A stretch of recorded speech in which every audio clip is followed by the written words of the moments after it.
அனைவருக்கும் வணக்கம். இன்றைக்கான கேள்வி என்ன அப்படின்னு பார்க்கும்போது, நன்றி உணர்வுக்கும் அன்புக்கும் உள்ள வேறுபாடு என்ன? எது உயர்ந்தது? எது சிறந்தது? இல்லை இரண்டும் சமம்தானா? எங்கே, எப்படி, எதை எப்படி காட்டுவது? அப்படிங்கிறது தான் கேள்வி. ஸோ அந்த கேள்விக்கு முதல்ல டெஃபனிஷன் நான் என்ன புரிஞ்சுக்கிறேன்னு சொல்லிடுறேன். டெஃபனிஷன் மாறி மாறி புரிஞ்சுக்கிட்டா பிரச்சனையாயிரும். டெஃபனிஷன் அன்பு என்பது சமநிலையில் மெர்ஜாகிறது, ஒன்றோடு ஒன்று கலப்பது அப்படின்னு வருது. மெர்ஜாயி நான் வேற நீ வேற அல்ல என்கிற அந்த சமநிலை கரைந்து, ஒன்றோடு ஒன்று கரைந்து நான் வேற நீ வேற இல்லை என்ற சமநிலையில் இருப்பது அன்பு, பிரேமை. அதுவே நன்றி உணர்வு என்பது நான் வேற நீ வேற சமநிலை அல்ல, நான் அப்படியே ஜீரோ ஆகி நான் ஒண்ணுமே இல்லை அப்படின்னு சொல்லிட்டு இவனும் கரைவான். எங்க போய் கரைவான்னா காலடியில் போய் கரைவான், காலில் போய் கரைஞ்சிருவான்.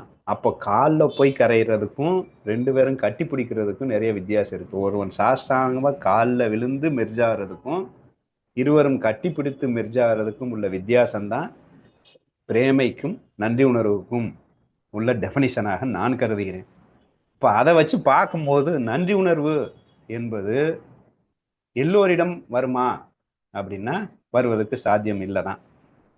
ஆனா நன்றி உணர்வு எங்கெல்லாம் வரும் அப்படின்னு வரும்போது, நன்றி உணர்வு ஏன் வருது அப்படின்னு பார்க்கும்போது, அந்த நன்றி உணர்வு பேசிக் கேரக்டர், அந்த ஈகோ குறைக்கிறது. ஃபர்ஸ்ட் அப்பா அம்மாட்ட நன்றி உணர்வு, வாத்தியார்கிட்ட நன்றி உணர்வு, ஃப்ரெண்ட்ஸ் ஹெல்ப் பண்றான் நன்றி உணர்வு அப்படின்னு சொல்லிட்டு அந்த நன்றி உணர்வு உள்ள வர வர வர அவனுடைய ஈகோ என்ன ஆகுதுன்னா ஜீரோ ஆகி ஜீரோ ஆகி, ஸோ அப்போ இந்த சொசைட்டி நல்லா இருக்கணும், அம்மா அப்பா நல்லா இருக்கணும், அப்போ நான் நல்லா இருக்கணும் அப்படிங்கிறதெல்லாம் மறந்தாச்சு.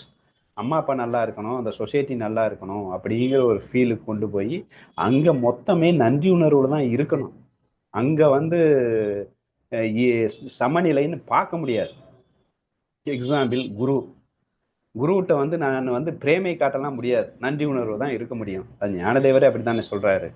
பிரேமாச்சே பங்காரே நிர்வாலுனே நீபுரே லேகோ சுகுமாரே பாயா தயான். பிரேமை என்னும் கால் கொலுசு, பிரேமைன்னா ரெண்டு மெர்ஜார தானே. நான் பிரேமையை கால் கொலுசுல கொண்டு போய் போட்டுறேன்னா இப்ப நான் நன்றி உணர்வுல இருக்கிறேன். நான் நிவிர்த்தி தாசன், நான் இந்த சமநிலை லவ் இல்லை. ஸோ நான் கீழே போயிடுறேன்ப்பா அப்படின்ட்டு பிரேமையை எங்க கொண்டு போய் வைக்கிறான், காலடியில வைக்கிறான். அப்ப அது நன்றி உணர்வு ஆகிறது குருட்ட.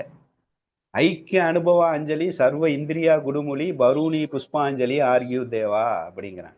ஐக்கிய அனுபவா, என் குருவிடம் ஐக்கிய அனுபவம் என்னும் புஷ்பத்தை அவன் காலடியில் வைக்கிறேங்கிறான். அப்ப காலடியில் தான் நான் ஐக்கியமாகிறேன். அப்ப குருவிட்ட நான் பிரேமை காட்டல, நான் நன்றி உணர்வோடு தான் இருக்கிறேன் அப்படின்னு ஞானதேவர் சொல்வதாக எனக்கு தெரிகிறது. அப்ப நன்றி உணர்வு குரு கிட்ட நன்றி உணர்வு தான் எதுக்க முடியும். அங்க பிரேமை வர்ற அளவுக்கு நான் நானும் நீயும் சமம் அப்படின்னு சொல்ற அளவுக்கு அங்க நான் பெரிய ஆள் இல்லை. ஸோ நான் கரைகிறேன். எங்க கரைகிறேன்னா அவருடன் நான் மெர்ஜாகிறேன். எப்படி மெர்ஜாகிறேன்? பாதத்தில் மெர்ஜாகிறேன். மெர்ஜாகிறது ஐக்கிய அனுபவா, ஐக்கியமாகிறேன். எங்க? பாதத்துல. பிரேமையில் இருக்கிறேன் எங்க? பாதத்துல. ஸோ அப்ப நான் பாதத்துல இருக்கிறேன் அப்படின்னு சொல்றதுதான் நன்றி உணர்வுன்னு அப்படிங்கிறது. அப்ப அந்த நன்றி உணர்வுங்கிறது எனக்கு ஏதோ ஒன்று கிடைக்கிறது, அதனால நான் கரைகிறேன். கிடைத்ததுனால தான் கரைஞ்சிட்டா அதுக்கப்புறம் மேட்ரு இல்லைல்ல. அப்ப குரு ஞானம் சொல்றாரு, அதனால அவர்கிட்ட நான் கரையிறேன். அப்ப அவர் சொன்னதுனால கரைஞ்சேன் அப்படின்னு சொல்ல முடியாது இல்லையா. அப்போ ஒன்று கிடைக்கும். இது ஒரு பேசிக் கேரக்டர், கரையணும். அது கரையாம பிரேமைங்கிற பேர்ல லைக்ஸ்ல போய் விழுந்துக்கிட்டு பொசஸ் பண்ணிக்கிட்டு அப்புறம் ஈகோ வளர்த்துக்கிட்டு இத்தனை நாள் எனக்கு பண்ண இனிமே நீ பண்ணலைன்னா எப்படி அப்படின்ட்டு சண்டை போடுற நிலைமைக்கு போயிடக்கூடாது. அப்ப நன்றி உணர்வு போதும் போதும், இதுவே போதும் போதும் போதும்ட்டு அப்படியே கரைஞ்சு கரைஞ்சு அங்க இருப்பது. நன்றி உணர்வு முழுசா புரிஞ்சுக்கிட்டோம்னா, நான் ஒரு தவறானவனிடம் போய் நன்றி உணர்வு வைத்து விட்டேன், ஏதோ ஒரு ஹெல்ப் பண்ணிட்டேன் அப்படின்னா அது தவறல்லவா? நன்றி உணர்வு எப்பயுமே தவறு. என்ன, ஈகோ ஜீரோ ஆகும்போது அது எப்படி தவறாகும்? முழுக்க முழுக்க சேவை அப்படிங்கிறது நன்றி உணர்வு. பிரேமை என்பது ஃபீல், அது அது ஆனந்த ஃபீல். இங்க சேவை அப்படிங்கிறது சேவை மனப்பான்மையில இருக்கிற ஒரு ஆனந்தம். ஸோ நன்றி உணர்வு. இப்போ ஒரு எக்ஸாம்பிளுக்கு சொல்றேன். ஒரு குடிகாரனிடம் நான் எனக்கு ஒரு நன்றி உணர்வு வந்துச்சு. அவர் ஏதோ என் உயிரை காப்பாத்திட்டாரு. ஸோ நான் அவருக்கு நன்றி உணர்வு வந்துடுச்சு அப்படின்னா நான் எங்க போறேன்? நான் ஜீரோவுக்கு போயிடுறேன். நான் ஜீரோ ஆயிட்டேன்னா திட்ட நான் பரபிரம்மத்துக்கு நிகராகிடுறேன். அங்கே அதான மேட்ரு. ஸோ நான் ஜீரோ ஆகணுங்கிறது தான் அங்கே மேட்ரு. ஸோ நான் முழுமையாக ஜீரோ ஆகி கரைஞ்சு அவன் காலடியிலே நான் போயிடுறேன்னு வச்சுக்கோங்களேன். அப்போ அவனுக்கு நான் சேவை செய்வேன். அப்போ அவன் வந்து குடிகாரன் அப்படின்னு தெரியுது. அப்போ அந்த அந்த நன்றி உணர்வு எப்படி இருக்கும் அப்படிங்கிறது தான் இங்கே மேட்ரு. ஸோ குடிகாரன் அப்படின்னோடனே அவன் அவன் என்ன பண்ணுவான்? ஏப்பா போய் எனக்கு வந்து பாட்டிலில் வந்து 2 பாட்டில் வாங்கிட்டு வா அப்படின்னு சொல்கிறான். நான் நன்றி உணர்வு சேவை மனப்பான்மையில் இருக்கிறேன். அப்போ அவர் நலனை கருத வேண்டும். அதுதானே நன்றி உணர்வு. என்கிட்ட ஈகோ இல்லை. ஈகோ இருந்தால் தானே அவன் பேச்சை கேட்கணும். அப்படி நான் கேட்கலைன்னா கஷ்டம். எனக்கு வந்து ஃபுல்லாக ஈகோ இல்லை, நான் கரையிறேன். ஈகோ இல்லை, நான் கரைஞ்சேன்னா எந்த நிலையில் இருக்கிறேன்? அப்போ அந்த சேவை மனப்பான்மையில் இருக்கிறேன். போய் பாட்டிலை வாங்கிட்டு வரணும். நேராக போவேன். சரி, இந்த கடை இருந்தால் தானே நம்ம முதலாளி வந்து தண்ணி பாட்டில் வாங்கிட்டு வர்றான் அப்படின்னு சொல்லிட்டு போய் கடையை இங்கே ஒன்றும் சொல்ல மாட்டோம். நேராக போய் கடையை தாறுமாறா உடச்சி எரிஞ்சிட்டு சுக்கு நூறாக்கிட்டு கடையை பஸ்பமாக்கிட்டு, குருதேவ முதலாளி எங்கள் வந்து கடையை இல்லை, கடை மூடி இருந்துச்சு, கடையை உடச்சி போட்டாங்களாம் அப்படின்னு வந்து அதுதான் நன்றி உணர்வு. அவனுக்கு ஹெல்ப் பண்ணிட்டு தான் இருக்கிறான். அதுதான் வந்து ஹெல்ப் பண்ண. அவனை விட்டலை, அவனை ஹெல்ப் பண்ண மாட்டேன், நீங்கள் வந்து குடிக்கிறது தப்பு அப்படின்ட்டு அவனை சொல்கிற அளவுக்கு சமநிலை கிடையாதுங்க. அவன் கீழே போயிட்டான், காலடியில் இருக்கிறான். அவன்கிட்டலாம் ஒன்றும் சொல்ல முடியாது. அவனுக்கு ஹெல்ப் தான் பண்ண முடியும். அவன் சொல்கிறது தான் கேட்கணும். ஆனால் இப்படி தான் கேட்பான். ஓவான் கடை இருக்காது, கடை தான் நேற்று நைட்டை காலி பண்ணிட்டோமே. அடுத்து சொல்லுவான், இவன் எதுக்கு குடிக்கிறான்? இந்த 5 பேர் சேர்ந்தோட 5 ஃப்ரெண்ட்ஸோடு சேர்ந்து குடிக்கிறான். அப்போ 5 ஃப்ரெண்ட்ஸையும் நல்ல முகமுடி போட்டு நல்ல வெளுத்து வாங்கி வீட்டு பக்கம் வந்தீங்கன்னா நம்மளோட தொல்லியை உரிச்சிருவேன் அப்படின்னு சொல்லிட்டு உரிச்சிட்டோம் அப்படின்னா 5 பேர் வீட்டு பக்கம் வரமாட்டேன். இப்போ எங்காலும் குடிக்காமல் இருப்பான். அதுதான் அப்படி பார்த்துக்கலாம் நன்றி உணர்வுங்கிறது. நீங்கள் நன்றி உணர்வு அப்படிங்கிறது ஒரு சேவை மனப்பான்மை. சேவைன்னா என்ன? அவனுக்கு சீரழிக்கிறதா சேவை? ஸோ சீரழிப்பது அல்ல சேவை, அதுதான் சேவை. அப்புறம் ஒருத்தர் கேள்வி கேட்டார். இப்போ நான் வந்து ஒரு டீமுக்கு விளாண்டுட்ருக்கேன், சென்னை சூப்பர் கிங்ஸுக்கு விளாண்டுட்ருக்கேன். என்னை வந்து மும்பை இந்தியன்ஸு இந்த ஏலத்தில் என்னை எடுத்துட்டான். அப்போ நான் அங்கே போகிறேன்.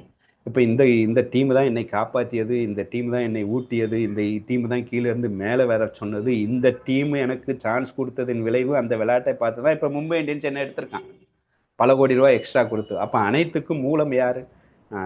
இந்த சென்னை சூப்பர் கிங்ஸ் தான். அப்போ நான் வந்து இதுக்கு நன்றி உணர்வோடு இருக்கணுமே, நன்றி உணர்வுன்னு எடுத்துக்கிறோம். அப்போ நான் அவர் எப்படிப்பா மும்பை இந்தியன்ஸுக்கு நன்றி உணர்வோடு இருப்பாரா, இல்லை சிஎஸ்கேக்கு நன்றி உணர்வோடு இருப்பாரா அப்படின்னு கேட்டால் 2 பேருக்கும் நன்றி உணர்வோடு இருக்கலாம். அதான் நன்றி உணர்வு, அதான் ஈகோலெஸ் கேரக்டர். ஸோ கண்ணன் என்ன பண்ணுறான்? கண்ணன் வந்து நேராக தர்மர்கிட்ட வந்து பொய் சொல்லு அப்படின்னு சொல்கிறான். பொய் சொல்லு அப்படின்னு சொன்னோன்னே தர்மர் என்ன சொல்கிறான்? பொய் சொல்ல மாட்டேங்கிறான். இவனுக்கு பொய் சொல்லணும், தர்மருக்கு பொய் சொல்லக்கூடாது. ஆனால் அங்கே ஈகோ இல்லைன்னா சொல்யூஷன் கிடைக்குது 2 பேருக்கும் சமமாக. அங்கே 2 பேருக்குமே சரியான தீர்வு கிடைக்குது. என்ன தீர்வு கிடைக்குது? அங்கே வந்து அஸ்வத்தாமன் என்கின்ற யானையை கொன்றதாக ஒரு பொய்யை சொல்கிறான். அவன் அதை உண்மை நினச்சிக்கிட்டு உண்மையை சொல்கிறான். அவன் பொய்யை சொல்லலைன்னு அவன் நினச்சிட்டு இருக்கான். இவன் பொய்யை சொல்லிட்டான்னு இவன் நினச்சிக்கிட்டான். இப்போ 2 பேருக்கு சமமாயிடுச்சு. அப்போ நன்றி உணர்வு ஈகோ இல்லாமல் இருக்கும்போது எல்லாம் நல்லா தான் வேலை பார்க்கும். அப்படி அந்த ஈகோ இல்லாத கேரக்டர் உள்ளே போகும்போது நான் மும்பை இந்தியன்ஸுக்கு தான் பேட்டிங் பிடிப்பேன். மும்பை இந்தியன்ஸுக்கு பேட்டிங் பிடிக்கும் போதும் அந்த சிஎஸ்கே பவுலருக்கு பந்து இப்படி போட்டால் நல்லா இருக்கும், பந்து இப்படி போடு, கையை இப்படி போடு, இந்த பிச்சுக்கு இப்படி தான் போடணும், இப்படி விளாண்டதான் என்னுடைய வீக்னஸே இதுதான், இதை தெரிஞ்சு நீ போடுன்னு கூட சொல்லலாம், தப்பே கிடையாது. ஆனால் அதே சமயம் நான் பேட்டிங்கை பிடிச்சிருக்கேன்.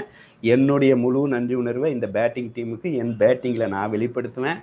அவர்களுக்கு சஜஷனை கொடுப்பேன். சஜஷன் கொடுக்குறது ஒன்றும் தப்பே இல்லை. ஏன் பாரத போரில் நைட்டு வந்து 2 பேரும் சஜஷன் கொடுத்துக்கிட்டானுங்க, நைட்டு பேசிக்கிட்டு. ஸோ அந்தளவுக்கு நன்றி உணர்வு இருந்துச்சுன்னா பிரச்சனையே இல்லை. அவனுக்கு எந்த பிரச்சனை? அங்கேயும் அவனுக்கு வந்து சூப்பராக சேவை மனப்பான்மையில் அவனுக்கும் ஹெல்ப் பண்ணலாம், இவனும் இங்கே விளையாடலாங்க, பிரச்சனையே இருக்காது. நன்றி உணர்வு பூரணமாக ஈகோலெஸ் கண்ணன் மாதிரி இருக்கும் பட்சத்தில் எப்பேற்பட்ட பிரச்சனையாக இருந்தாலும் எப்படி சூப்பராக சால்வ் பண்ணுறான். ஈகோலெஸ் கேரக்டர் இருக்க போய் தானே. அப்போ எங்கே 2 பேரையும் சமாதானப்படுத்தி சால்வ் படுத்துவது. அப்போ அப்படி நான் ஒருத்தன்ட்ட இருக்கிறேன் அப்படின்னா அவன் வந்து கெட்டவனாக இருந்தால் என்னுடைய நன்றி உணர்வு அவனை நல்லவனாக மாற்றிடும். அதுதான் நான் பண்ணும் சேவை. அதுக்காக அவனுக்கு இன்ஸ்ட்ரக்ஷன் கொடுப்பதோ அவன் சொல்வதை செய்யாமல் இருப்பதோ அல்ல. அதையெல்லாம் பண்ணிக்கிட்டே அந்த நன்றி உணர்வு என்ன பண்ணும்னா அவனை மாற்றும். ஸோ நன்றி உணர்வு அப்படி ஒரு பவர்ஃபுல்லானது. ஆனால் நான் வந்து முக்கியமாக யார்கிட்ட வைக்கணும் அப்படிங்கிறது தான் இங்கே மேட்ரு. ஸோ முக்கியமாக அவர் சொன்ன மாதிரி அந்த ப்ரொஃபஷன்னு வரும்போது என் குருவிடம் நன்றி உணர்வு இருக்க வேண்டும். அந்த நன்றி உணர்வில் கரைஞ்சிடணும், ஜீரோ ஆயிட்டோம் அப்படின்னா, காலில் போய் நான் விழுந்துட்டேன்னா, அப்போ குருவோட எண்ணம் தான் எனக்கு முக்கியமே தவிர என் எண்ணம் எனக்கு முக்கியம் அல்ல. அவர் யாரையெல்லாம் எப்படி பார்க்கிறாரோ அப்படிதான் நான் பார்க்க வேண்டுமே ஒழிய எனக்குன்னு ஒரு எண்ணத்தை கொண்டு வந்து நான் பார்க்க முடியாது. அவர் எதை செய்கிறார் சொல்றாரோ அதை தான் செய்யணுமே தவிர என் மனம் எதை செய்ய சொல்லுகிறதோ அதை செய்ய என்னால் முடியாது. ஏன்னா நான் நன்றி உணர்வில் போய் உக்காந்துருக்கேன் அப்படின்னு வந்துடும். ஸோ அப்போ அந்த நன்றி உணர்வு என்பது நீங்கள் வந்து தெளிவாக உங்களுக்கு அந்த பேசிக் கேரக்டர் எனக்கு ஒருத்தன் பண்ணியிருக்கிறான், அந்த நன்றி உணர்வு இருக்கணும் இல்லையா? இப்போ எனக்கு வந்து ஸ்ரீகாந்த் இல்லைன்னா என்னால் ஞானத்துக்கு வந்திருக்கவே முடியாது. அந்த நன்றி உணர்வு இல்லைன்னா எப்படி பிரேமைங்கிற பேரில் நன்றி உணர்வு அங்கே இருந்தால் தான் அந்த வந்து என்ன நடந்தாலும் அங்கே பிரேமை வந்து குறையாமல் இருக்கும். ஸோ அந்த நன்றி உணர்வு வந்து அப்படி கீழே போய் கீழே தான் விழுந்துக்கிட்டு இருக்கும்.